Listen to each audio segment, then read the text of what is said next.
Now we want to head to San Marco, another area that, as we mentioned, seriously floods during even just regular rain, but a tropical storm. There's a lot that we can expect there. And, you know, a lot of people are still on edge in the San Marco area following Irma. We saw people lose everything during that time. Yeah, they're understandably on edge. I mean, some people are still trying to kind of rebuild and put the pieces back together from Irma, and now you have Ian. So Destiny McKeever is in that area checking in on San Marco. So what are you seeing flooding wise? Well, the sun has come up, so I can see a lot better now. And I will tell you, no flooding just yet. But of course, you have the river right behind me. And then you have homes behind my photographer, so just about 10 feet away from there. And that's the concern here. We, during Irma, as you mentioned, saw people riding around in this area via boat just because they could not travel via foot. So we are talking to some residents out here, and Thomas actually came out just to kind of see and check on the water and see if it had come over yet. And he says that, you know, he's from this area. He's been here, I would imagine, for other storms. Many. Yeah, many storms. And I'm going to take off my mic for a moment just so we can hear him. Tell us about your experience with Irma. Well, when Irma was here, it was about probably knee deep in water, right about where we are now.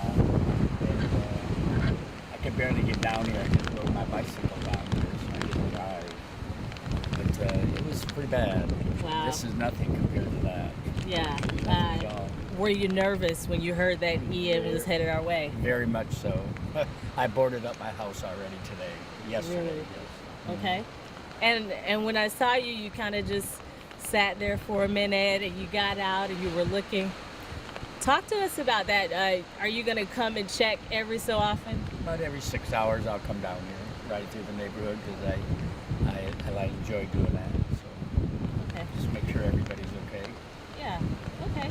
All right, Thomas, we're going to keep checking on you. Thank you for talking to us. We want to toss it back to you all in the studio, but as you can see, wind picking up, but no flooding in this area. Good. Not quite yet, but again, we know what happens in San Marco. Now behind you, Destiny, let's talk about the water and the levels. What are you seeing behind you? Is it rising pretty much, the St. John's behind you?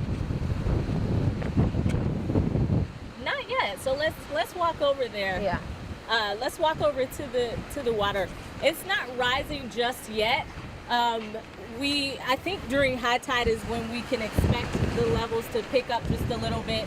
But this is our first time really being able to see the ground. It was still dark out here earlier. And we don't really have any water near the homes just yet. So that is good news for this area. People are starting to wake up. They're checking to see, you know, how it's looking. And we can tell you so far in San Marco, the water hasn't risen, so no flooding on the streets.